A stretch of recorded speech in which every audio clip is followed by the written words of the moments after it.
This is Michael ASMR. Extremely stripped back, simple premise today.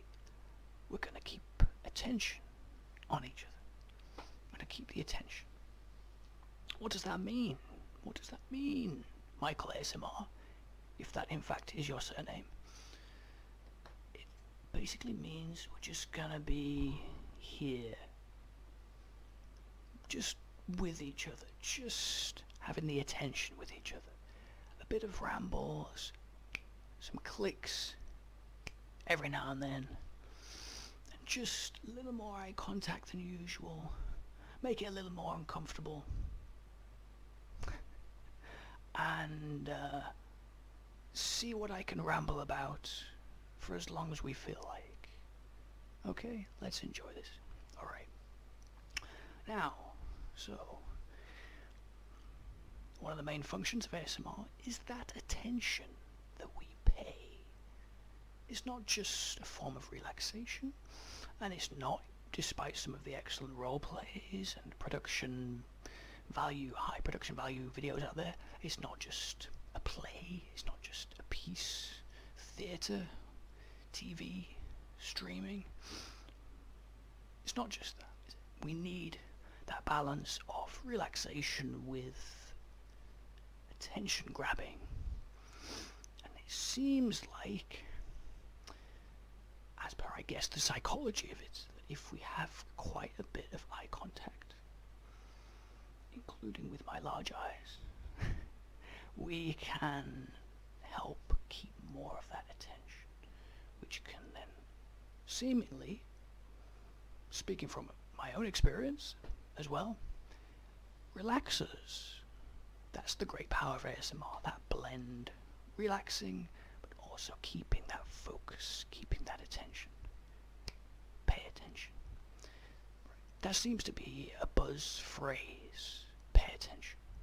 As well as, what do you see in a lot of TV shows? What do they say? Listen to me. Listen to me. Listen to me. Listen to me. That seems to be what they say often, don't they? They do, yes. And that's by design. It's not just some regular dialogue, surely. Most of these TV shows, they say those types of buzzwords, surely, to make sure that you are paying attention.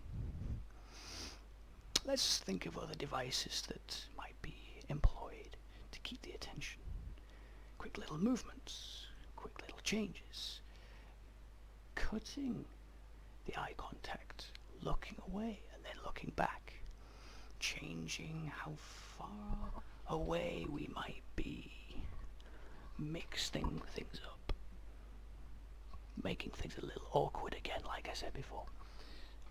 But at least, even if it's awkward or unnatural, the great function of it, again, is that it grabs, keeps, holds, retains, builds on the attention that we're looking for with whatever we're doing. And that's the great unifier of fiction, ultimately, as well as even non-fiction, all the way up to politics. Political leaders wanted to grab your attention, wanted to keep it as long as possible. I happen to think such types, they keep the eye contact a little too long, because of course they've been briefed to do that, but they keep it too long. It's unnatural. How do we have conversations with each other? We don't just stare at each other. I'm slightly overdoing it here because the eye contact, because my intention, as per the design of the video, is for that full ASMR style attention grabbing.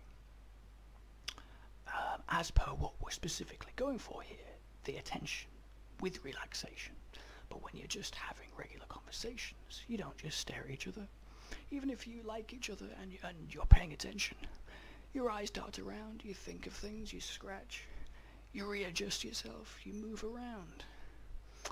And when you're listening, you're probably, if you're polite, civilized, you're probably looking at them more than when you're talking. When you're talking, Your brain is thinking of words. It's got to come up with different things.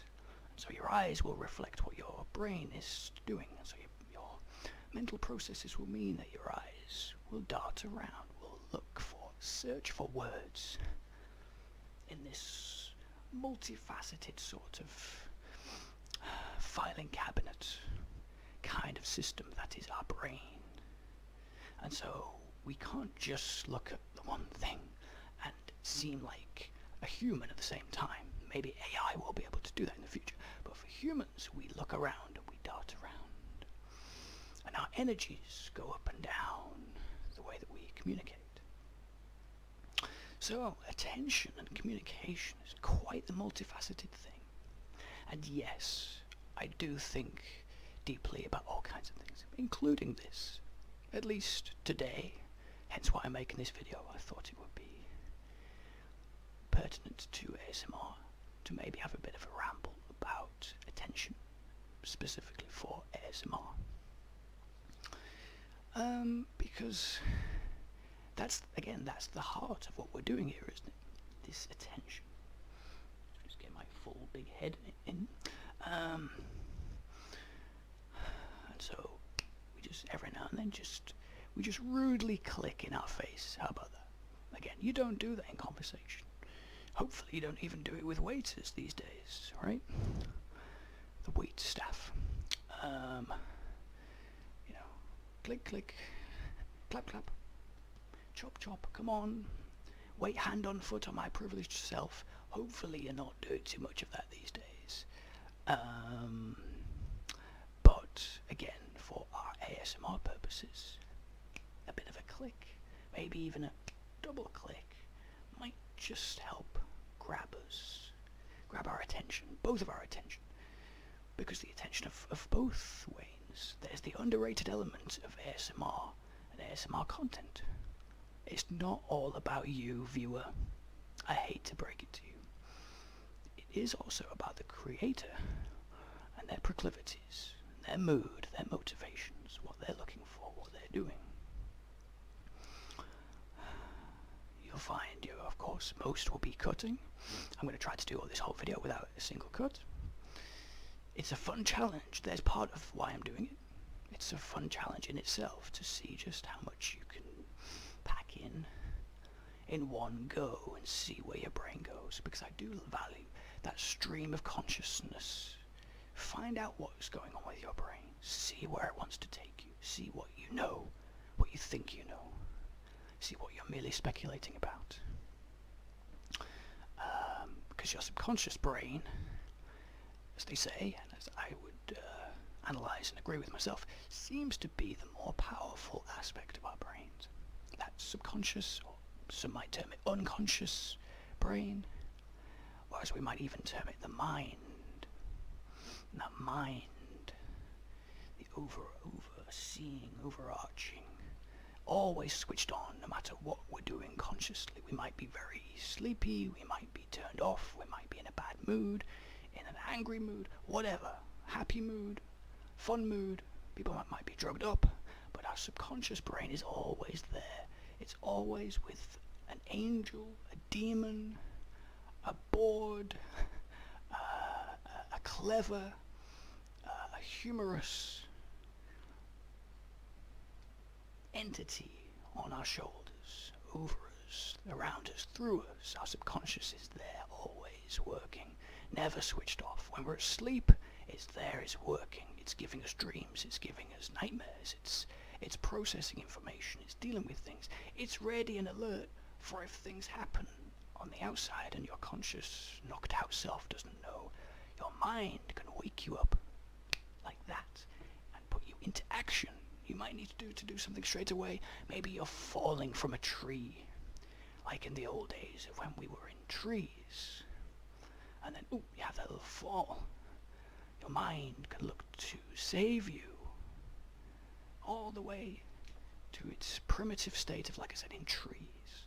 And maybe even in other states when we were all in the oceans, swimming around before we all developed these limbs that could help push us onto ground and turn us into the mammals and reptiles and amphibians and birds and everything else, dinosaurs, that would go on to be with evolution, maybe we still, not only do we relate to the creatures, apes, monkeys, marsupials, the trees, but we relate to the sea life. Maybe even if you want to go all the way back to aspects of plant life that we can relate to in our desire to live, to survive. And yes, you're absolutely right. This is now full-scale stream of consciousness. We've veered nicely, neatly, wonderfully away from the topic of attention itself, on into now relating to plants. How about that for a segue? But has it kept your attention? Have you paid any kind of attention at all? Has it maybe taken your mind away from your troubles? Your troubles might just be relaxing. Tonight I can't relax. Why can I not relax? Or maybe I've tried 3 or 4 ASMR videos, a couple of shorts, had a look at X, Twitter, Twitter X, X-Twitter, now X, Instagram. You've tried, you've looked, you've scrolled, you've been scrolling TikTok. You're that desperate. Not desperate enough to put on the mainstream news, of course, but you've tried every legitimate source to relax you, and it's just not working. And so you had to come across someone relating to plants and giving an awkward amount of eye contact this close up. That's what you've had to resort to. But that's okay, because that's what we're here for. That's what we're doing. We're explaining attention as much as we can explain attention in however many minutes we're going here. All one take, no cuts, no stopping, no relaxing, not for me anyway. It's warm here in England. It's warm. No, I'm not lying. It's actually warm in England. Which does surprise us every summer in England. We get hot, and we're surprised every summer. Even more surprisingly, we are also surprised in winter when we get cold. So we don't ever quite build anything to satisfy either. We sort of have a tough island spirit where we will deal with whatever comes through,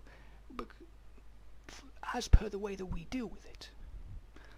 It might not make much sense, whereas I know that most people around the world see England and the UK as fairly temperate. It's just average most of the time, right? You have a good point.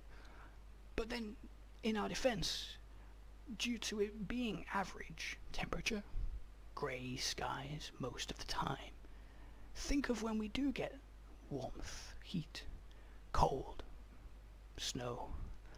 We're surprised, because most of the time it's so average. And so when you have that something different, something new, it will surprise you more. If you're living around heat all the time, you can then say, I'm fine with the heat, what's wrong with you? But you're used to it. We're not used to it. We're not used to very much happening. We're like the Shire in Lord of the Rings. That's what we're like. With a whole load of Greco-Roman influence. Thanks to Caesar and the Empire. So we have quite an interesting culture over here. A slight mix of cultures. If you're ever trying to figure out this strange island and its cultures, we're trying to figure it out ourselves. We're quite the mix. Very mixed bag. We reflect our weather. A mixed bag, sort of average, but every now and then, fucking hot and fucking cold. That's what we have to deal with. I know it sounds very tough, almost sounds like I'm complaining. I'm trying to explain rather than complain. Hopefully this hasn't been a pain. You see what I did there? Anyway, let's maybe try to finish. You paying attention still? Anyone still watching? A couple of clicks? How long does it take you to click your fingers and it starts hurting? It doesn't take too long for me. A few clicks and my fingers start to hurt. I'm sure it's a strategy, a technique issue. I'm sure there are ways to click your fingers without it hurting. I have not found that technique. My fingers hurt when I click. That's just the reality. But I'm doing it for you. If you've stayed this long, I'm impressed. It also might mean that you haven't properly relaxed, which which wouldn't be surprising, because this has been more of just an attention focus. But, like I said, if you've tried other ways to relax, you never know. Maybe, just maybe, perhaps strangely, this has helped you relax a little more. And maybe the only way that we found for humanity of doing this ASMR way of blending relaxation and close attention grabbing. Well done to ASMR, that's what I say. It's found something that maybe no other entity manages to do on a consistent basis. Of course you can watch TV and that can fill the void. Listening to music, having conversations, all kinds of things can have that effect. But the actual design of ASMR is to find that blend. I hope that you have found some kind of that blend in this unusual video. Good night.